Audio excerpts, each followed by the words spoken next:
부동산 투자 잘하는 방법 간단합니다. 남들 안 볼 때 보시는 게 중요해요. 남들 볼 때, 남들이 다 쳐다볼 때 가면요, 내가 원하는 가격에 그곳을 차지할 수 없습니다. 그런 기회가 있는 곳 중에 하나가 바로 도봉구인 것 같습니다. 여러분들이 도봉구에서 전세로 살고 있다, 그러면 꼭 한번 보시면서 내 집 마련의 기회를 잡아보셨으면 좋겠습니다. 네, 안녕하세요. 여러분의 부동산 길잡이 부메이커입니다. 네, 오늘은 내 돈 1억으로 내 집 마련하기 시리즈 그 7번째 이야기, 도봉구 편을 준비해봤습니다. 구독, 좋아요, 알람 설정 안 하셨나요? 네, 오늘 알찬 정보 많이 담았으니까 구독, 좋아요, 알람 바로 눌러주시고요. 끝까지 시청해주시면 여러분들이 한층 더 레벨업 하는데 굉장히 큰 도움이 될 거라 생각합니다. 여러분의 시간 소중하니까 1.5배속으로 시청을 권장드립니다. 자, 그러면 지금부터 시작하겠습니다. 오늘의 지역구는 도봉구입니다. 도봉구 편을 분석하고 매물들을 넣어보고 지역 분석에 대한 자료들을 준비하면서 느낀 점이 있습니다. 뭐냐면 1억 미만대에서 내 집 마련을 하시려고 하는 분들은 도봉구를 꼭 보셔야 된다. 왜냐면요, 지금 서울의 아파트 평균 매매가 기준에서 가장 낮은 25개구 중에 가장 낮은 매매 평균가를 기록하고 있는 것이 바로 도봉구입니다. 이런 도봉구가 매매 평균가가 이 정도밖에 안 됐던 이유들이 있습니다. 근데 그런 이유들이 조금씩 해소될 예정이거든요. 그런 해소되는 것들을 바탕으로 아파트 가격대가 어떻게 변동되는지 여러분들이 꼭 아셔야 되기 때문에 그렇습니다. 약간의 변화될 그런 호재들도 있고 가격 조정이 좀 많이 돼서 굉장히 저렴한 금액대에 매수할 만한 아파트들도 많은 곳이 도봉구입니다. 물론 노도광이라 그래서 서울 집값 반등을 해도 전혀 못 오르고 이런 곳이라고 한들 살만한 아파트가 없을까요? 여러분들 직장과 생활권과 그런 곳에 맞는 곳이라고 한다면, 그리고 합리적인 금액대라고 한다면 여러분들도 분명히 내 집 마련을 도전해 볼 만한 지역이라고 생각을 합니다. 그렇기 때문에 오늘 제가 분석하는 내용, 그리고 제가 보여드리는 매물들에 대한 것들도 하나 둘 기록하시면서 여러분들이 꼭 지역에 한번 가보시면서 여러분들이 물건을 분석하는 그런 습관까지 가지시길 바라면서 한번 시작해 보겠습니다. 자, 지역구를 먼저 이해하고 출발해야겠죠. 도봉구 같은 경우는 가장 북쪽에 도봉동부터 방학, 쌍문, 창동까지. 그래서 오늘 말씀드릴 것 중에 가장 많은 부분이 몰려있는 게 바로 이 창동일 겁니다. 그렇지만 창동에만 호재가 있는 게 아니거든요. 나머지 지역들에 대한 것도 같이 조금씩은 분석해가면서 얘기를 해볼게요. 그리고 이 도봉구에 지나가고 있는 지하철 노선은 바로 1호선, 4호선, 7호선 이렇게 통과가 되고 있습니다. 가장 많은 영향권을 주고 있는 건 바로 이 1호선이죠. 1호선이 남북으로 이렇게 쭉 연결되게 돼 있고, 7호선 같은 경우는 여기 도봉산역에서만 연결이 되고 있어서 많은 부분이 속해 있지는 않습니다. 그리고 동서를 가로지르는 게 바로 4호선이 하나 있죠. 이런 구조를 가진 곳이 바로 도봉구입니다. 도봉구의 지역생활권은 아까 보여드린 동생활권과 비슷하게 2030 서울도시기본계획에서 이런 식으로 나눠놨어요. 창동, 쌍문, 방학, 도봉, 그리고 초안산 지역생활권 이렇게 나눠놨습니다. 그러면 이런 지역생활권을 바탕으로 생활권을 왜 이렇게 구분했는지 정도를 같이 한번 봐주시면서 여러분들이 공부를 하시면 좋겠죠. 2030 서울플랜에서는 중심지 체계를 나눠놨다고 말씀드렸어요. 중심지 체계는 에너지 원천과 같은 겁니다. 그래서 이 중심지 체계를 바탕으로 연계되는 사업들, 그리고 연계되는 공간 구조를 가지고 도시기본계획을 짰다라고 얘기를 하고 있어요. 그래서 2030 서울플랜에서 보여주고 있는 이 도봉구와 관련된 서울 중심지 체계는 3개입니다. 바로 광역 중심 하나가 있고 지구 중심 2개가 있습니다. 지구 중심은 지역 중심보다 작은 거기 때문에 대규모 공간 계획을 크게 갖고 있다 정도는 아니지만, 이 창동 상계 광역 중심의 일부분을 같이 담당하면서 그쪽 지역 생활권 중에서는 다른 곳들보다는 에너지 원천이 방학과 쌍문 같은 경우가 조금 더 많이 있다 정도로 생각을 해주시면 되겠죠.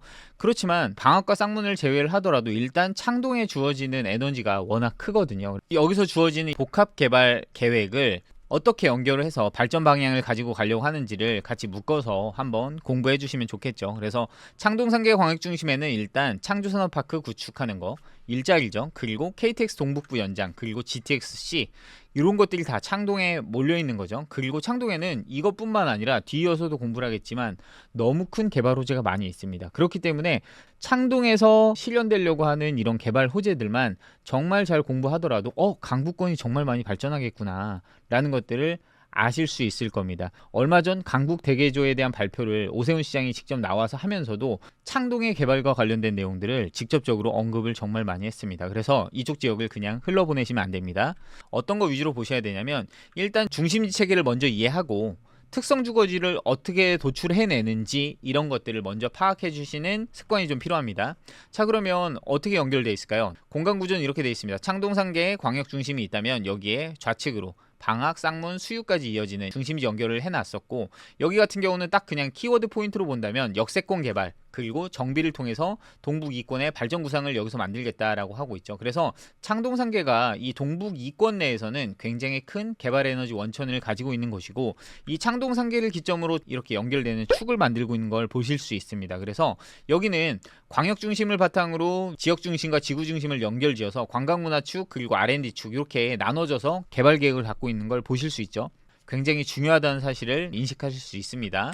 2030 서울 플랜과 2040 도시기본계획에서 그러면 이런 경제 성장 축을 어떻게 만들었는지 세부적으로 나온 내용을 바탕으로 한번 보자면, 청년 첨단 혁신 축이라 불러서 바이오, 의료, ICT를 요 라인으로 연결 짓겠다라고 하고 있습니다. 그리고 창동상계 같은 경우는 신경제성장 거점이었죠. 동북권 내에서, 특히나 동북 이권 내에서 신경제성장 거점이었습니다.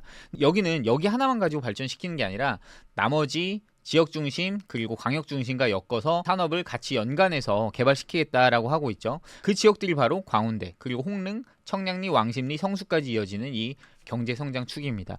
굉장히 중요한 곳들이 많이 연결돼 있죠. 성수 그리고 청량리 그리고 홍릉 같은 경우는 지난번에도 한 번 더 얘기를 하긴 했지만 R&D 센터가 굉장히 크게 들어가죠. 바이오 쪽과 관련된 R&D 센터가 연구 인력만 5,200명 정도를 유치하니까 굉장히 큰 계획이죠. 게다가 광운대 같은 경우는 역세권 개발이 굉장히 고밀도로 진행될 예정입니다. 오세훈 시장이 이걸 발표하자마자 기업 하나를 벌써 유치했죠. 그곳이 바로 현대산업개발입니다. 현대산업개발이 용산에 있는 사옥을 광운대로 이전한다라고 하고 있고, 연관된 산업들이 같이 유치가 되겠죠. 그렇다라고 한다면 어쨌든 위로도 아래로도 주거지 인근에는 굉장히 큰 호재로 작용할 가능성이 높다고 생각합니다. 그래서 이런 도시기본계획을 바탕으로 어떠한 방향성을 갖고 어떻게 추진이 되는지 이런 것까지 같이 연관해서 공부를 해보시고 알아가시는 게 굉장히 중요한 겁니다.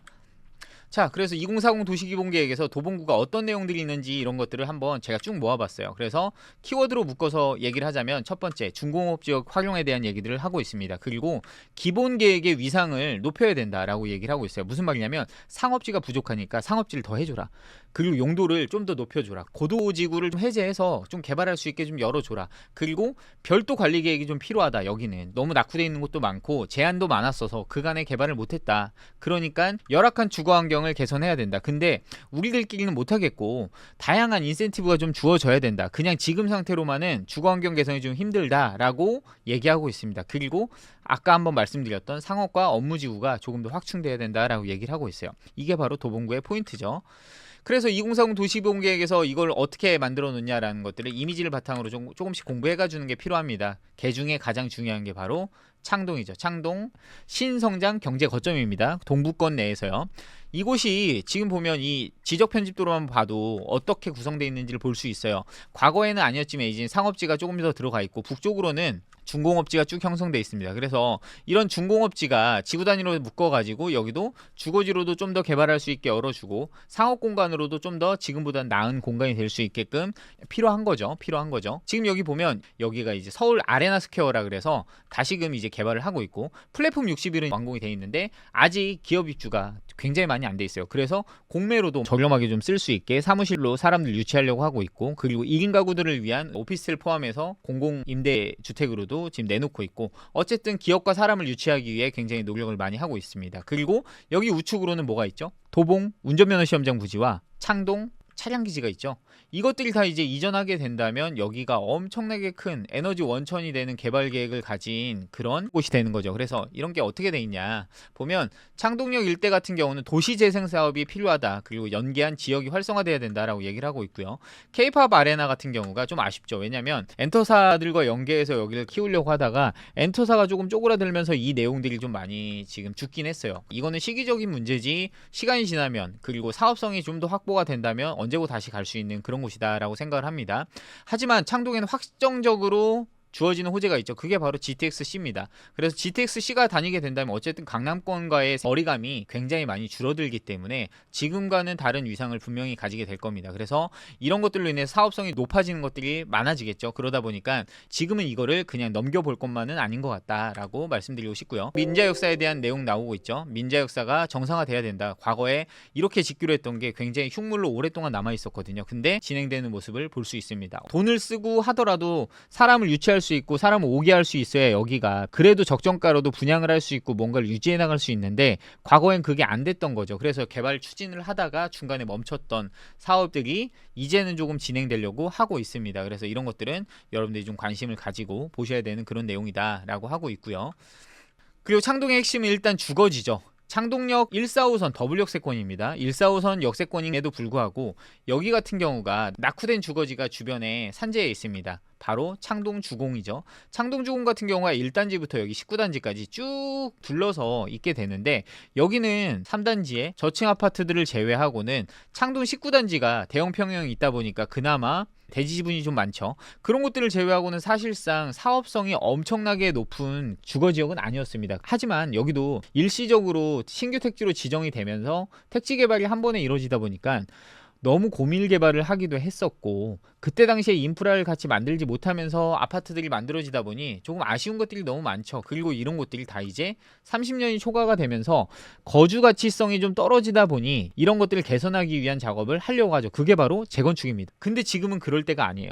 적어도 이런 곳들을 재건축하기 위해서는 33평 기준에서는 못해도 5억 5천에서 6억 정도의 건축비가 들어가게 됩니다. 그래서 그 정도의 건축비가 들어가겠다라고 했을 때 여기에 사시는 분들이 추가 분담금을 그만큼 내고 진행시킬 수 있냐라는 관점에서 아직은 그게 좀 어렵다는 판단 때문에 속도감이 안 나고 지금 조정을 많이 받은 상태죠. 그래서 이런 것들이 이제는 좀 인센티브가 필요하다라는 거죠. 왜냐? 정말 다 초역세권이거든요. 그래서 강북 대개주에서 말하고 있는 택지지구 인센티브, 용적률을 올려주거나 사업성을 좀 더 올리는 방안들이 어떻게 개선될 여지가 있는지들을 여러분들이 생각하고 공부하면서 이쪽 지역에 대한 주거지 판단을 해주신다면 훨씬 더 좋은 투자를 그리고 훨씬 더 좋은 내집 마련을 하실 수 있을 겁니다. 그리고 그 다음에 보셔야 되는 거는 바로 경원선 지하화입니다. 경원선 같은 경우는 전부 다 지상철이죠. 여기 창동 4호선 같은 경우도 지상철이에요. 여기가 이제 지하화되는 작업이 좀 필요해요. 도보 생활권이 굉장히 좀 불편하게 가다 보니 아무래도 업무지구로서의 발전도 좀 더딘 편입니다. 그래서 이거는 돈이 들더라도 시간이 들더라도 분명히 해야 되는 작업이긴 한데 어쨌든 많이 지금 회자가 되고 있죠. 하겠다라고 하고 있고 뭐 알아두시면 좋은 내용이니까 같이 담아봤고요. 그래서 이렇게 창동 지역 발전도가 이렇게 구려지게 되는데 과거에는 그렇게 말만 나왔던 것들이 이제는 실현되려고 하고 있습니다. 그래서 여러분들이 꼭 공부하셔야 되는 게 바로 창동역의 앞으로의 미래의 모습입니다. 미래의 모습은 여러분들이 직접 한번 가보시고 지금 개발된 곳들 한 번 더 눈여겨보시고 여기 주변에 주거지가 어떻게 돼 있는지 보시고 이 지역의 호가를 한번 보시고 이런 것들을 개발 하나하나 함으로써 이 지역의 아파트들의 호가가 어떻게 변동되는지 한 번 더 공부하신다면 굉장히 여러분들한테 큰 도움이 되겠죠. 자, 그리고 그 다음번에 중요한 게 바로 방학지구 중심이죠. 방학지구 중심에서는 방학역을 기점으로 좀 보셔야 돼요. 방학역을 기점으로는 바로 우측에는 이미 좋은 주거단지가 형성이 되어 있습니다. 그래서 이쪽 도봉구에서는 가장 시세를 리딩하기도 하고 대장 아파트라고 얘기를 하기도 하고 가장 지역 선호도도 높은 곳 중에 하나가 바로 방학역 우측 여기 중랑천을 끼고 있는 여기 아파트 단지죠. 학교들도 바로 끼고 있긴 하지만 어쨌든 생활권도 우수하고 학업 성적도 우수한 그런 학교들이 바로 여기에 있어요. 그리고 이 방로와 도봉로가 만나는 요 지점에 상권도 굉장히 좋은데 어쨌든 여기에는 관공서들도 끼고 있고 위로는 법원 단지들도 있죠. 그러다 보니까 선호도가 굉장히 높은 곳이 바로 이 지역입니다. 근데 이 지역이 바로 좌측으로는 중공업지가 쭉 형성돼 있거든요. 그래서 저층 주거지와 중공업지가 만나는 곳 그리고 북측에 중공업지가 그대로 낙후돼 가는 곳들이 개발됨으로 로서 더 좋아질 곳은 바로 방학역 인근일 것입니다. 그래서 이런 방학역 인근에는 지금은 역도 하나밖에 없었지만 여기가 더블 역세권이 될 예정이에요. 더블 역세권이 되면 어쨌든 이 방학역은 근린생활 기능이 좀 더 높아질 것이고 근린생활 기능이 높아지면 여기에는 고용과 생활 서비스가 더 좋아져야 된다라는 얘기를 하고 있는 거죠. 그래서 여기가 용도운제 지역 정비를 통해서 산업 기반을 더 높여야 된다. 어쨌든 업무지구로서도 좀 더 위상을 높여주고 주거지도 더 좋은 주거지가 탄생할 수 있겠죠. 그래서 이런 것들을 바탕으로 이 지역을 봐주시는 작업이 좀 필요합니다. 쌍문 지구 중심에서는 어떤 것 위주로 보셔야 되냐면요. 일단 도봉역을 기점으로 쌍문역에서 창동역까지 이어지는 이 구간 사이에 있는 곳들을 같이 연결하셔서 보셔야 됩니다. 쌍문동 같은 경우는 지금도 낙후 지역이 많습니다. 그런데 이런 낙후된 지역들이 최근에는 모아타운 그리고 가로주택 정비 사업, 그리고 공공재개발을 포함한 신속통합계획까지 어쨌든 이런 소규모, 대규모 개발 사업이 맞물려서 재정비를 진행하려고 하는 곳들이 굉장히 많습니다. 하지만 아직까지는 땅값이 좀 부족한 것 같아요. 여기에 개발 에너지가 더 좋아지려면 신규 역세권이 나오게 되면서 뭔가 좋아지거나 아니면 어쨌든 사람들을 더 끌어오는 것들이 좀 필요하고 그런 것들로 인해서 지가를 좀 높여주는 작업들이 필요합니다. 지금도 가보시면 여기서 정비예정구역 해제 지역들이 가장 모아타운으로 많이 지정돼 있고요. 정비예정구역 해제 지역이라고 나왔던 곳들이 신속통합계획에 지정이 되고 그렇습니다. 그래서 여러분들이 낙후된 지역에 개발 가치를 바라보고 투자를 했다면 이런 자료들을 먼저 분석을 했다면 훨씬 더 좋은 투자를 할 수 있었다는 거겠죠. 그래서 이런 자료들을 바탕으로 지금은 과거에는 이랬지만 이런 자료들을 통해서 회자가 되니까 나오는구나. 그리고 서울시에서도 그냥 막연하게 지정을 하는 게 아니라 과거부터 하나하나 이렇게 해왔던 곳들이 지정되는구나 정도를 보시면 좋은 겁니다. 자, 그리고 여기 핵심은 경전철 신설이에요. 이게 바로 우이신설선 연장선입니다. 우이신설선의 연장이 꼭 필요한 게 뭐냐면요, 이 도봉구에는요 동서로 이어주는 게 4호선 말고는 없습니다. 근데 4호선보다 좀 더 북측으로는 고밀도 있게 사람이 많이 삶에도 불구하고 여기서 쌍문에서 방학으로 이어지는 이 라인 쪽에 사람은 엄청나게 많이 살고 인구 밀도는 높은데 반면에 여기 없어요. 그래서 역까지 이동하기 위해서는 버스를 타고 15분에서 20분 정도를 다 이동해야 되다 보니까 차도 밀리고 진입도 힘들고 어쨌든 굉장히 불편한 생활권 내에서 살고 있었던 곳이 바로 요 라인이죠. 근데 이 라인이 이제는 여기 생기려고 하고 있습니다. 그게 바로 우이신설선 연장선인데 이게 논의가 안 되다가 그리고 논의가 계속 지연되다가 이제는 착공을 하려고 하고 있습니다. 늦어도 25년도엔 착공을 할 것 같고 빠르면 2030년, 늦으면 2031년 정도에는 개통할 예정이라고 하고 있는 곳이에요. 요 내용들이 좀 같이 들어가 있죠. 이거 정도 판단해 보시면 좋고, 자, 그 다음은 도봉생활권에서는 어쨌든 도봉역 일대를 봐야 되겠죠. 도봉산역 같은 경우는 1호선, 7호선이 같이 연결되는 곳이고 도봉역은 1호선 하나가 연결되는 곳인데 이 지역에서 좀 중요한 거 하나는 일단 고도지구가 해제될 수 있다는 거, 고도지구가 일단 일부 개선될 수 있다는 거 한 가지고, 두 번째는 재개발, 재정비가 진행되다가 중간에 멈췄던 곳들에 대한 개발 계획, 그리고 중공업지 같이 맞물려 있는 것들이 좀 어떻게 될지, 그리고 여기에서 중요한 건 어쨌든 신규 재개발을 통해서 신축 아파트가 입주를 하는 것입니다. 여기 아래 같은 경우 도봉 2구역이 입주를 하고 그 아래쪽에는 방학역에 좀 맞붙어 있는 곳에 롯데캐슬이 입주를 하죠. 도봉구에서 바로 신축 아파트의 입주가 없었습니다. 가장 최근에 입주한 건 오피스텔 하나 있었어요. 그래서 이 지역에는 선택지가 없었거든요. 그러다 보니까 시세를 리딩하는 곳이 없었어요. 시세 리딩하는 곳조차도 너무 구축이었죠. 근데 그런 곳에 이제 신축이 탄생하기 시작합니다. 이 지역에서 어쨌든 시세를 좀 끌어줄 수가 있거든요. 그래서 그런 기대감이 있는 곳이 바로 여기 도봉생활권이다 라는 거. 여러분들 만약에 이런 곳들 관심이 있어서 임장 가보신다면 어쨌든 도봉역의 좌측 부분 다세다거 밀집 지역, 여기가 지금 어느 정도의 밀집이 돼 있는지 한번 정도 보시면 좋고, 이 지역에 바로 도봉 2구역이 분양까지 하고 있죠. 여기는 아직도 미분양 물건이 있어요. 미분양 물건이 있어서 관심 있는 분이라고 한다면 또 한 번 정도 같이 가서 봐주면 좋겠죠. 그리고 쌍문역의 지구중심 같은 경우는 어쨌든 일대 배후 주거지, 그리고 상업 금융 근린 기능 강화한다고 돼 있어요. 여기가 도봉로 쪽인데 도봉로를 기점으로 어쨌든 이 일직선 라인이 전부 다 지구 단위 계획으로 묶어 놓고 여기 같은 경우는 그냥 일반 개발이 아니라 어쨌든 근린 상업지로서의 개발을 좀 더 늘려 나가겠다라고 하고 있습니다. 그래서 도봉로 신축 활성화를 위한 관리 완화를 한다라는 내용들 적혀 있죠. 그래서 이 내용을 바탕으로 좀 봐주시면 좋고, 아래쪽으로 있는 이 창 이동이 굉장히 좀 많이 낙후돼 있어요. 그래서 이 지역은 정비예정구역 해제된 곳들 대안적으로 정비사업 추진시킨다라고 하고 있죠. 그래서 지금은 가보면 모아타운 공공재개발, 그리고 여기는 가로주택 정비사업 포함해서 많은 곳들이 이제 추진하려고 막 움직임들이 있습니다. 그래서 이쪽 지역은 임장하실 때 그런 것들 같이 바탕으로 봐주시면 좋을 것 같아요. 자, 그러면 도봉구 가격 동향 어떨까요? 그리고 연접생활권 한번 알아보도록 할게요. 도봉구는 평균 매매 거래가가 1,933만원입니다. 25개구 지역구 중에 가장 낮은 매매가를 보여주고 있어요. 저렴하다는 거죠. 그래서 여러분들에게도 살 수 있는 기회가 있다는 겁니다. 물론 여러분들이 목돈이 많아서 나는 선택지가 좀 다양하게 있다라고 한다면 여러분들 생활권도 아닌데 도봉구를 쳐다보실 필요는 없겠죠. 하지만 여러분들이 목돈이 좀 많이 없어서, 그리고 내 집 마련할 때 있어서 여러분들의 생활권과도 연접하는데 선택지로 본다면 나쁘지 않은 곳이긴 합니다. 그리고 여러분들이 조건이 맞아서 나는 환경권도 좀 괜찮은 곳들을 선호해서 이런 곳들을 찾아서 볼 수 있는 분들한테는 어찌 보면 최적이 될 수도 있는 곳이 바로 도봉구입니다. 있습니다. 그래서 이런 도봉구가 동마다 어떤 평균가를 갖고 있는지도 한번 체크해주면 좋겠죠. 보면 창동이 역시나 제일 비싸요. 2,700까지 올랐었어요. 근데 그랬던 곳이 쭉 조절을 받아서 평균적으로 평균 거래가가 2,200까지 내려왔죠. 그리고 그 다음은 도봉동, 그리고 비슷하게 방학동 일대가 평균 거래가가 비슷하게 나오고 있고, 쌍문동 일대가 좀 가장 낮은 금액을 좀 기록해주고 있습니다. 그리고 이 지역의 거래 건수를 한번 볼 필요가 있어요. 뭐냐면요, 4월 기준으로만 봐도 여기는 3, 40평대 거래가 더 많습니다. 그리고 20평대, 20평 이하가 거래 건수가 조금 있죠. 그래서 이 지역에서 어쨌든 매매 거래 기준으로 본다면 평균적으로 3, 40평대 거래가 더 많은 곳이구나 라는 걸 알 수 있고, 여기도 최근에는 상승 거래가 좀 더 많아요. 그래서 호가는 조금씩 올라가고 있구나 라는 것들을 추세적으로 조금 볼 수 있습니다. 도봉구의 전세가는 어떨까요? 평균 전세가 1,130만원, 서울 전체 25개 구군 중에 가장 낮은 전세가 기록하고 있습니다. 근데 이런 전세가도 조금씩 올라가고 있는 게 좀 느껴지고 있습니다. 이 도봉구 내에서도 선호도가 높은 그런 아파트들은 갱신거래가가 과거 고점 대비 거의 비슷하게 올라오는 정도로 지금은 전세가가 많이 반등을 하고 있습니다. 그래서 이 지역의 전세가도 같이 체크를 한번 해봐 줘야 되겠죠. 전세가도 역시나 창동이 제일 높고, 전세가는 도봉동보다는 방학동이 더 높네요. 그리고 쌍문, 도봉동 이 순서로 지금 전세가가 형성이 되는 걸 볼 수 있습니다. 자, 현재 호가 수준을 볼까요? 2022년 말 수준입니다.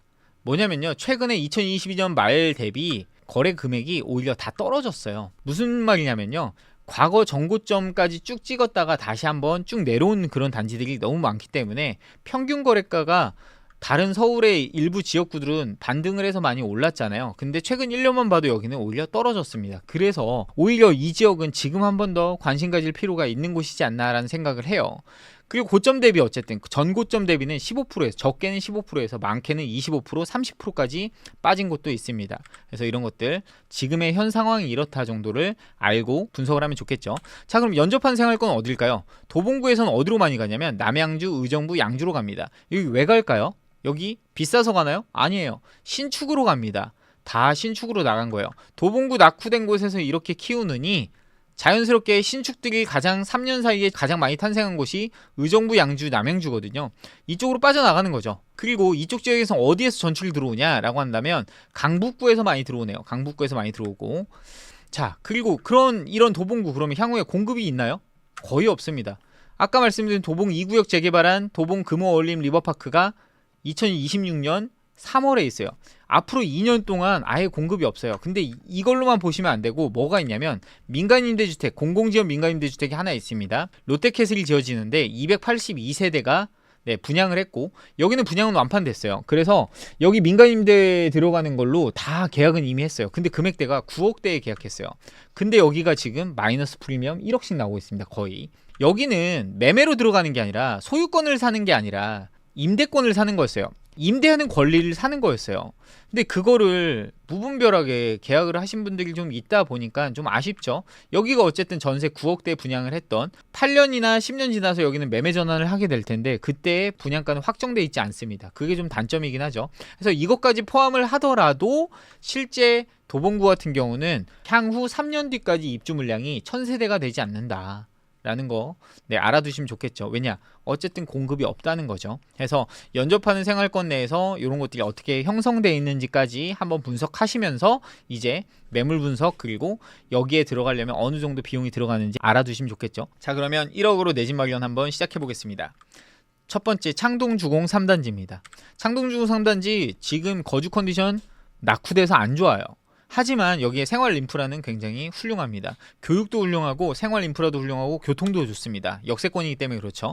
여기 그래서 호재 점수 또한도 매우 높음이에요. 뭐냐면 여기는 주택 주변에 재건축하려고 하는 그런 곳들도 있고, 신규 택지가 아니라 어쨌든 신규 개발 사업들이 같이 맞물린 창동 역세권에 맞물린 곳들이 있고, 교통 호재도 있죠. GTX-C 같은 경우 이런 것들이 있다 보니까 어쨌든 호재 점수도 굉장히 좀 높게 나오고 있는 그런 곳에 얼마짜리가 있냐? 17평짜리가 4억 8천짜리가 있습니다. 근데 여기 가격 조정도 된대요. 어쨌든 창동역까지 걸어서 5분이면 가는 곳, 투룸에 거실이 있는 이 구조를 갖고 있죠. 이 구조의 아파트가 지금 4억 8천이 있는데, 이 아파트는 전고점이 6억 7천이었다가 약 30% 정도 조정을 받고 지금 이 금액에 와 있네요. 평균 거래가는 약 5억 4천 정도였어요. 지금 그래서 평균 거래가보다 하향선에 있는 이 아파트, 이 가격이 왜 여기까지 떨어졌을까요? 맞습니다. 재건축입니다. 재건축의 기대감 때문에 쭉쭉 올랐다가 사실상 재건축이 그렇게 빨리 되진 않을 수 있겠구나라는 것 때문에 다시금 내려왔죠. 그런데 여기가 왜 이렇게 내려왔냐면 전세가로는 너무 구축이고 소형이기 때문에 전세가가 높게 나올 수가 없거든요. 그러다 보니까 투자금이 많이 물리다 보니 투자자들의 외부 유입이 적어진 겁니다. 그러다 보니까 다시금 호가가 내려왔다가 최근에는 어쨌든 4억 초중반대에서 거래가 조금씩 일어나고 있는 게 보이는 단지 바로 창동주공 3단지입니다. 그리고 그 좌측에 창동주공 1단지가 있습니다. 창동주공 1단지 같은 경우는 창동역에서는 조금 더 멀어지긴 하지만 여기에 소형 평형이 지금 3억 5천짜리가 있어요. 물론 1층이긴 해요. 하지만 이 평형대에 3억 5천은 정말 급매물인 것 같습니다. 그래서 제가 한번 같이 담아봤어요. 똑같이 방 2개에 거실 가지고 있는 요 아파트 3억 5천이라고 한다면 여러분의 실제 투자금 거의 7천만 원이 채 안 드는 금액으로 매수할 수 있는 그런 단지가 창동주공 1단지의 요 매물입니다. 여기는 전고점이 얼마였을까요? 6억 4,200이었습니다. 그랬던 게 지금 30% 이상 조정받아서 3억 5천짜리가 있네요. 1층 매물이긴 합니다. 근데 여기도 똑같이 호재는 어떤가요? 근데 거주점수 충분히 좋고 호재 점수도 여기도 매우 좋은 곳이에요.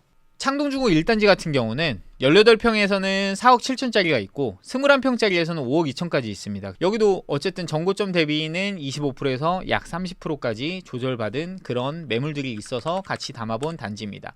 여기 위치를 한번 볼게요. 1, 3단지 모두 학교를 좀 끼고 있고 1단지 같은 경우는 초품화죠. 생활 인프라가 우수합니다. 그리고 역세권, 도보생활권이 가능한 곳이고 학세권이에요. 그리고 조정을 많이 받은 게 좀 포인트입니다. 그런데 향후에 기대감은 분명히 있습니다. 그게 바로 창동에 있고요. 쌍문역을 기점으로 이 도봉로 기준으로 있습니다. 그렇기 때문에 이 지역들은 저렴한 금액에 여러분들이 취득해서 내 집 마련하셔서 투자용이 아니라 내가 거주를 하면서 이런 것들을 좀 향유하신다라고 한다면 향후에 기대감은 충분히 있는 곳이라서 좀 담아봤습니다. 자, 그 다음 번은 창동 4단지입니다. 4단지 또한도 거주점수, 호재점수 다 우수하고 생활 인프라 훌륭합니다. 이 지역의 매물 4억 6천이 있습니다. 여기는 평면이 지금 보면 21평짜리가 4억 6천이에요. 여기도 지금 올수리 매물이 급매물로 하나 나온 게 4억 6천인 것 같아요. 여긴 전고점 얼마였나요? 거의 7억 3천까지 갔다가 조정받아서 요 정도 금액대의 매물이 있습니다. 올 수리 매물이 이 정도라고 한다면 수리 비용 2천 정도, 1,500 정도만 썼다라고 한다면 여러분들 매수 가격이 4억 4천대에서 매수하는 거나 마찬가지입니다. 그러면 1억 미만대에서 매수하는 걸로는 굉장히 우수하죠. 층도 우수합니다. 여기 같은 경우는 지금 재건축 때문에 기대감 때문에 한번 쭉 올랐다가 재건축이 당장에 시행되지는 않을 수 있겠다라는 것 때문에 많이 내려오기도 했고 지금 당장에 재건축을 바라보고 매수를 하시기보다 이 정도 가격선이 적정한지만 분석하셔가지고 여러분들이 매수할 수 있다면 저는 그거는 괜찮다라고 봐요. 근데 여기에 재건축이라는 프리미엄을 무조건 넣고 접근하시면 스트레스 받을 수 있습니다. 왜냐? 여기가 1, 2년 내에 뭔가 사업성이 담보가 돼서 막 속도감 있게 재건축이 진행된다? 이건 아닐 것 같습니다. 하지만 시간을 두고 본다면 분명히 진행될 여력은 있는 단지 중에 하나입니다. 그래서 그런 기대감을 약간 내려놓고 보수적으로 접근해서 그냥 가격선만 보고 한 번 정도 판단해 본다면 저는 괜찮은 단지라서 담아본 게 바로 창동주공 4단지입니다. 그리고 그 옆에 있는 4단지와 17단지는 오히려 녹천역에 가까운 곳이에요. 그래서 여기 같은 경우는 좀 조용합니다. 조용하다 보니까 어쨌든 인프라가 좀 부족해요. 창동역보다는 좀 부족합니다. 그리고 호재 점수 또한도 조금 부족합니다. 하지만 가격이 양호하죠. 무슨 말이냐면 17평짜리가 3억 8천에 있어요. 가격선이 굉장히 양호합니다. 그리고 정고점은 아무래도 창동역에 딱 붙어있는 3단지나 1단지보다는 가격선이 조금 낮긴 했죠. 이 17단지 같은 경우는 평형대가 작아서도 그렇지만 어쨌든 창동역보다는 녹천역에 가까운 곳이라서 가격선이 더 저렴하긴 했어요. 그래서 정고점도 4억 9천 선, 평균 거래가로 본다면 약 3억 5천에서 4억 선 사이대의 거래가 좀 많았던 그런 단지죠. 그런 단지가 지금 매물 나온 거 3억 8천 선, 올수리 매물이 3억 8천이라고 한다면 여러분들 뭐 3억 6, 7천 선에서 매수를 해서 여러분들이 가지고 있는 건데 여러분들이 창동주공 1단지의 급매물, 1층 매물을 보는 게 아니라면 17단지에 남양 매물인데 이 정도 금액대도 저는 나쁘지 않은 금액이라고 생각합니다. 만약에 여기서 조금 더 조절할 수 있다면 더 좋겠죠. 왜냐? 여러분들이 목돈이 없어서 내 집 마련을 준비하려고 하잖아요. 보통은 이 정도 금액대라고 한다면 조금 입지 좋은 빌라밖에 못 가는데 여러분들 어쨌든 아파트를 매수를 해서 향후에 개발 호재들을 간접적으로 좀 향유를 하면서 보유할 수 있는 그런 특권을 누릴 수 있잖아요. 그렇기 때문에 이 정도 금액선이라면 그래도 한 번 정도 좀 볼 수 있지 않나라는 생각이 들어서 좀 담아본 단지가 바로 여기도 지금 보시면 침실 하나에 거실 그리고 이렇게 주방 분리가 된 요런 단지죠. 여기 보시면 녹천역에 딱 붙어있는 게 바로 이 17단지입니다. 여기 18단지 같은 경우는 지금 뭐 추진이 구성이 돼 있긴 한데 여기는 시간은 좀 분명히 걸릴 거예요. 19단지보다도 오히려 사업성은 좀 떨어지는 곳이라서 그렇습니다. 근데 여기가 지금 보면 노곡중학교, 네, 굉장히 인기 좋은 학교고요. 월천초 노곡중 서울예고 사이에 있고 여기 아래쪽은 정비가 좀 필요하긴 합니다. 하지만 여기 위로는 그냥 학교 사이에 딱 끼어 있죠. 4단지 또한도 학교 사이에 딱 끼어 있습니다. 그래서 여기가 굉장히 조용하고 주변이 다 숲으로 둘러싸여 있어요. 자연을 많이 만끽하면서 지낼 수 있는데 여기랑도 가깝다. 하지만 여기 보시면 지하보도로 넘어가야지만 중랑천 진입이 가능해요. 그러다 보니까 여기가 동서가 좀 나뉜 느낌이 좀 있고 지상철이 다니고 있기 때문에 좀 아쉬운 부분이 있죠. 어쨌든 초역세권에 인접해 있어서 역세권 고밀개발과 관련된 호재들도 좀 간접적으로 받는 곳이기도 하죠. 그래서 강북 대개조 자료들 때문에 이 단지들도 조금의 희망감을 갖는 곳이긴 합니다. 그래서 같이 넣어본 단지 바로 4단지와 17단지입니다. 자, 그리고 그 다음번 담아본 단지는 방학청구 아파트입니다. 여긴 제가 임장을 엄청 많이 다녔어요. 왜냐? 가성비가 엄청 훌륭했었는데 과거에 한번 매수를 놓치기도 했었습니다. 그래서 제가 좋아하는 단지라서 넣어본 여기 방학청구 같은 경우는 거주 점수 좋고 여기는 호재 점수가 없어요. 그 이유가 뭘까요? 네, 일단 여기에 교통호재가 빠져있기 때문에 그렇기도 하고 주변에 재건축이 막 논의는 되고 있지만 당장의 실현 가능성이 있는 곳이 바로는 없기 때문에 그렇습니다. 하지만 여기 좋아질 겁니다. 우이 신설선이 연장되면 분명히 좋아질 곳이긴 합니다. 근데 여기를 왜 넣냐면 대상자분들한테는 좋기 때문에 그래요. 여기가 지금 33평 아파트가 지금 5억 초반대에 있어요. 이런 매물을 여러분들이 만약에 한 5억 정도로 조절해서 살 수 있다면 어떨까요? 정고점은 6억 9천까지 갔었고 5억에서 6억 사이 거래가 굉장히 많았습니다. 단지 세대수 대비 거래량도 굉장히 우수했던 단지인 것 같아요. 이 방학동 인근에서 본다면 그래도 방학동의 우측보다 좌측이 많이 낙후되어 있긴 합니다. 우측은 좀 더 선호도가 높죠. 왜냐 역세권 인근이 있기 때문에. 근데 방학역 좌측 부분에 이 아파트 단지들은 인구 밀도는 굉장히 높은데 주거 컨디션이 많이 낮았어요. 근데 여긴 뭐가 좋냐면 대표적인 학세권입니다. 학교들에 다 둘러싸여 있어서 유해시설이 전혀 없어요. 그래서 이곳은 여러분들이 만약에 자녀를 키우시는 분들 1억 미만대에 30평대를 사고 싶은 분들한테 한 번 정도 꼭 가보셔라 라고 말씀드리고 싶은 단지라서 넣어봤어요. 여기 같은 경우는 어쨌든 지금 전세가도 다른 단지 대비 확 올라서 많이 오르고 있죠. 지금 최근 전세 매물 이제 3억 후반에서 4억 초반대부터 나오고 있습니다. 갭으로도 오히려 1억 초중반대에도 살 수 있는 그런 단지가 돼가고 있어요. 근데 이런 곳이 호재가 없지 않잖아요. 그래서 보셔야 됩니다. 방학청구와 같이 맞물려서 보셔야 되는 거는 신동아 1단지입니다. 여기가 갑자기 거래량이 엄청 터졌어요. 왜 터졌냐면 그냥 단순합니다. 갑작스럽게 재건축 이슈 때문에.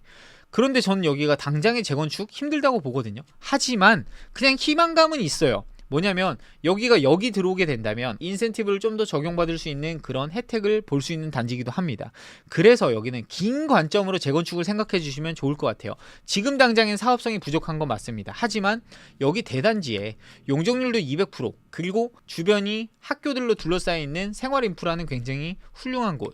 여기 같은 경우도 어쨌든 거주 점수 굉장히 좋고 인프라 좋아요. 하지만 여기는 호재가 적죠. 그런 단지가 지금 29평짜리가 4억 6천짜리가 있습니다. 1억 미만대에서 이렇게 매수할 수 있는 물건이 있는데 이게 올수리가 돼 있어요. 게다가 얼마나 좋습니까? 이런 매물들을 조금 더 조절해서 여러분들이 비교해 볼 수 있다면 저는 괜찮은 단지라서 담아봤어요. 여기 같은 경우는 전세가도 2평형대 매물이 2억 7,500짜리가 있는데 요게 이제 좀 비슷한 거지 않을까 싶어서 담아봤어요. 여기가 이제 뭐 한 3억 선, 3억 중반선까지 만약에 올라갈 수 있다면 어떨까요? 그러면 매매가도 한 번 정도 더 반등할 수 있는 그런 게 오지 않을까 싶은데 여기가 지금 당장에 역도 안 다니는데 전세가가 3억 중반까지 올라가기는 쉽지 않을 겁니다. 30평대가 아니기 때문에요. 하지만 여기에는 30평대도 괜찮은 금액대가 있어요. 오히려 소형 평형대에는 가격대가 훨씬 더 훌륭합니다. 지금 22평짜리가 저층 매물은 3억 2천, 중층 매물에 특 올수리된 매물이 3억 7천이 있어요. 이런 매물들 조금 더 조절해가면서 여러분들이 매물 분석을 한번 해보신다면 어떨까요? 평형은 괜찮습니다. 뭐 침실 2개, 거실 하나, 화장실 하나짜리. 평면은 조금 아쉽기는 하지만 그래도 가격선에서는 충분히 훌륭한 가격선이지 않나. 여기에 전고점 5억 8천까지 갔다가 지금 조절을 해서 거의 30% 정도 빠졌네요. 3억 2천 선내의 매물이 있는 이 단지입니다. 그래서 이 신동아 1단지 같은 경우도 같이 봐주시면 좋기 때문에 넣어봤어요. 여기 보면 신설역이 들어오게 된다면 바로 이 사거리가 생기게 됩니다. 여기가 창구 아파트고 여기가 신동 아파트예요. 여기가 대표적인 학세권이라고 말씀드리는 게 바로 선덕 중고 때문에 그래요. 선덕고 같은 경우는 자사고기 때문에 여기 중학교를 간다고 무조건 배정받아서 가는 건 아니에요. 하지만 선덕 중학교도 이쪽 주변 중학교 중에는 학구열도 높고 사업 성취도도 높고 굉장히 선호도 높은 중학교죠. 여기에서 선덕고 가는 비율도 높습니다. 그리고 선덕고를 보내는 학부형들이 선택할 수 있는 아파트들 중에 청구 아파트 같은 경우는 인접해 있는 아파트들 중에 30평대 기준에서는 충분히 선택할 수 있는 아파트지 않을까요? 그렇기 때문에 넣어봤죠. 그래서 선덕중에 배정받는 학교들 선호도가 높습니다. 신동 아파트는 선덕중 배정이 아니에요. 하지만 청구 아파트 중에 이 아랫동 쌍문 금호 여기 성원 그리고 방화우성 요 라인 쪽이 좀 배정을 받는 아파트들입니다. 그래서 만약에 선덕중에 관심 있는 학부형들이라고 한다면 그래도 청구 아파트 정도 한번 생각해서 내 집 마련 준비해 보시면 어떨까. 여기는 좀 학원가도 많이 있고 유해 시설이 전혀 없습니다. 다 학교들을 끼고 있어서 그래요. 그래서 이쪽 지역은 뭐 재미로 접근하기보다는 이런 생활권을 선호하시는 분들한테는 내 집 마련으로서 충분히 훌륭한 곳이기 때문에 담아본 곳이 바로 이 지역입니다. 그리고 마지막으로 넣은 단지는 도봉산역 인근에 있는 도봉 한신 아파트입니다. 여기 같은 경우는 거주 점수 매우 훌륭하고요. 인프라 훌륭합니다. 호재는 조금 부족하긴 하지만 가격이 우수해요. 33평 아파트가 역세권에 붙어 있음에도 불구하고 5억 초반대 가격이 있습니다. 이런 아파트를 조금 더 조절해 살 수 있다면 어떨까요? 여기 정고점은 7억 4천까지였고 7억대에서도 거래가 굉장히 많이 일어났어요. 이 정도가 어쨌든 거래량이 일어난다는 거는 충분히 가격대만 맞춰주면 여기는 찾아오는 손님들이 있다라는 거거든요. 여러분들이 나중에 한 번 정도 팔고 나가려고 할 때도 매도하기 굉장히 수월할 수 있는 그런 단지가 되겠죠. 여기에 평면도 어떨까요? 3룸에 화장실 2개 다들 선호하는 그런 평면을 지닌 이 아파트. 여기도 물론 오래된 아파트긴 합니다. 하지만 역세권에 딱 붙어있고 지금 본다면 도봉한신 아파트예요. 도봉한신 아파트고 여기가 175선 초역세권 도보 4분 5분 거리입니다. 그 도봉역도 10분 내에 걸어갈 수 있어요. 그리고 여기 아래쪽이 바로 주거생활권 같이 잘 만들어진 곳이에요. 그 중에 여기보다 더 선호도가 높은 게 도봉 한신 아파트입니다. 대단지 아파트고 초등학교 고등학교를 바로 끼고 있는 아파트입니다. 그리고 중랑천 연접해 있고 여긴 다 수변공원화 되잖아요. 그런 것들 또한도 간접적인 호재지만 어쨌든 여기는 초역세권에 인접한 생활 인프라도 우수한 그런 단지 중에 전세가도 조금씩은 반등을 하고 있는 그런 곳인데 반해 가격선이 우수해서 넣어본 곳이 바로 도봉 한신 아파트입니다. 여기는 바로 아래쪽에 법원단지 관공서에 연접해 있고 직장들이 연접해 있는데 바로 또 우측으로는 신축 입주까지 있죠. 그래서 여기도 이제 조금씩 신축 입주를 하면서 가격을 끌어올려주는 그런 아파트가 탄생하게 된다면 그래도 조금 더 주목받을 곳은 저는 도봉 한신이라 생각을 합니다. 그래서 넣어본 이 단지가 5억 3천짜리 매물이 있더라고요. 그래서 이런 매물 조금 조절해서 여러분들이 좀 매수를 해보신다면 어떨까라는 생각이 있어서 넣어봤습니다. 여기는 어쨌든 대단지 거래량 우수하고 더블 역세권이에요. 그리고 GTX-C의 간접 호재를 받습니다. 생활권 양호하고 인근 신축 입주가 있습니다. 그리고 전세 정고점 대비 양호한 가격을 보여줍니다. 그래서 이런 것들 같이 포함해서 넣어본 거 잊지 마시고 한번 체크해 보셨으면 좋겠어요. 자, 그러면 지금 제가 보여드린 이런 매물들 정확히 얼마가 있으면 살 수 있는 물건들인가요? 항상 그랬죠. 우리 5억짜리 사면 대출 얼마까지? 4억까지 받을 수 있어요. 4억에 사면 평균 금리 3.5% 기준으로 했을 때 한 달에 150만원 상환하면 살 수 있어요. 여러분들 투자하실 금액 1억이면 됩니다. 취득세 포함하면 1억 300 정도가 들어요. 이사비는 별도입니다. 여러분들이 자금이 좀 더 있으시다라고 한다면 대출을 좀 적게 받으셔도 됩니다. 여러분들이 자금이 모자르시면 조금 적은 평형대로 매수를 하시면 됩니다. 하지만 여기는 적은 평형대보다 어쨌든 조금 더 큰 평형대를 위해서 도봉구로 오시는 거잖아요. 도봉구에서 초소형을 선택하는 건 사실 말이 안 됩니다. 여러분들이 된다라고 한다면 그래도 조금 더 높은 평형대에 조금 더 거주 컨디션 좋은 곳들을 선택하셨으면 좋겠어요. 하지만 충분히 상환 가능 금액대에서의 선택만을 권고를 드리는 편이고 여러분들이 만약에 4억대의 물건을 산다라고 한다면 여러분들은 실제 투자금으로는 8천만 원이 채 안 들어가게 사실 수도 있습니다. 그래서 그런 것 판단하셔가지고 여러분들은 매수 계획을 세워주셨으면 좋겠고 여러분들이 만약에 기존의 전세 보증금을 통해서 전세 보증금이 좀 확보가 돼서 조금 더 투자금이 덜 들어간다라고 한다면 어쨌든 필요 금액이나 대출 상환 금액은 조금 더 낮아질 수 있다라는 점 이해하셨으면 좋겠습니다. 마지막 정리 한번 해보도록 하겠습니다. 제가 오늘 보여드린 도봉구의 매물들 중에 여러분들이 선택하실 수 있는 관점으로 한번 코멘트를 드려볼게요. 2030 세대가 첫 집 마련을 합니다. 근데 저는 1억이 좀 없어요. 1억에서 좀 모자란 금액의 목돈을 가지고 있습니다 라고 한다면 생활 편의성 우수하고 미래 호재가 넘쳐나는 창동 역세권으로 가세요.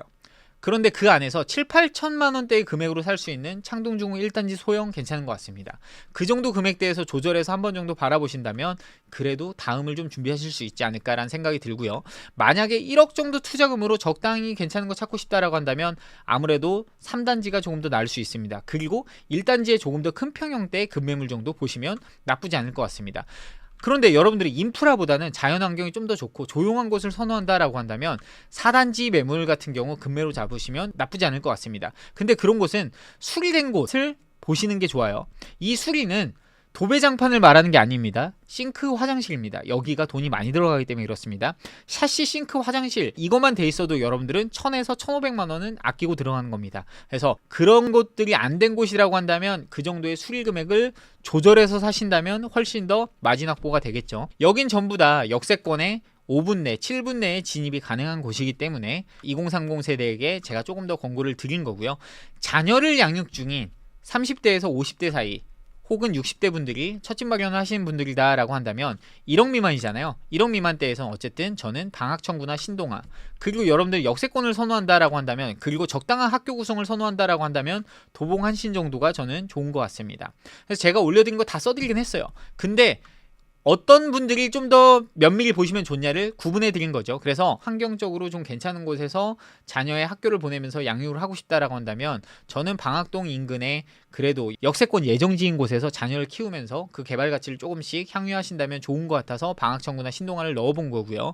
학군지는 조금 아니지만 그래도 학교가 주변에 구성되어 있고 생활 인프라 훌륭하고 역세권도 주변에 딱 바로 받쳐 있어서 가격선도 우수하지만 전세가도 좀 잘 받쳐주는 곳, 그런 곳이 바로 도봉 한신이기 때문에 같이 넣어봤습니다. 그래서 대상이 되는 분들이라고 한다면 도봉구에 있는 이 매물뿐만 아니라 제가 오늘 올려드린 매물을 바탕으로 여러분들도 하나하나 면밀히 좀 분석을 해보시고 그냥 흘려넘기지 마시고 도봉구 내에서도 이렇게 이런 아파트들이 있었구나 정도로 한번 판단하시면서 여러분들 지역 분석을 한번 해보시고, 그냥 막연하게 낙후됐으니까 쳐다도 안 본다, 혹은 뭐 노도강은 쳐다도 보는 거 아니다, 절대 보는 거 아니다, 이런 편견에 사로잡히지 마시고 여러분들이 할 수 있는 선에서의 최선의 선택을 위해 조금씩의 노력을 한번 해봐 주셨으면 좋겠습니다. 자, 더 나은 내일을 항상 저는 응원하고 있습니다. 제가 이 에피소드를 계속 찍는 이유도 여러분들이 내 집 마련하는데 조금 더 용기를 얻으셨으면 하는 마음에 찍고 있다는 거 좀 잊지 마시고, 아직까지 구독, 좋아요, 알람 설정 안 하셨다면 저희 부메이커 채널 같이 구독, 좋아요 눌러주시고, 같이 공부하고 싶다 하시는 분들은 저희 단톡방에 들어와서 같이 활동해 주시면 더 좋을 것 같고요. 저 또한도 투자의 인사이트를 함양해 나간다는 생각으로 채널을 운영하고 있습니다. 제가 부족한 점이 분명히 많을 거예요. 많음에도 불구하고 봐주시는 여러분들께 굉장히 감사하게 생각을 하고 있고, 부족한 점 혹은 개선됐으면 하는 점, 고쳤으면 하는 점들이 있다면 영상 댓글에 남겨주세요. 물론 끝까지 봐주신 여러분들이 진정한 승자입니다. 여러분들은 분명히 달라질 겁니다. 앞으로를 응원하는 부메이커 되겠습니다. 자, 그러면 다음에 다시 만나요.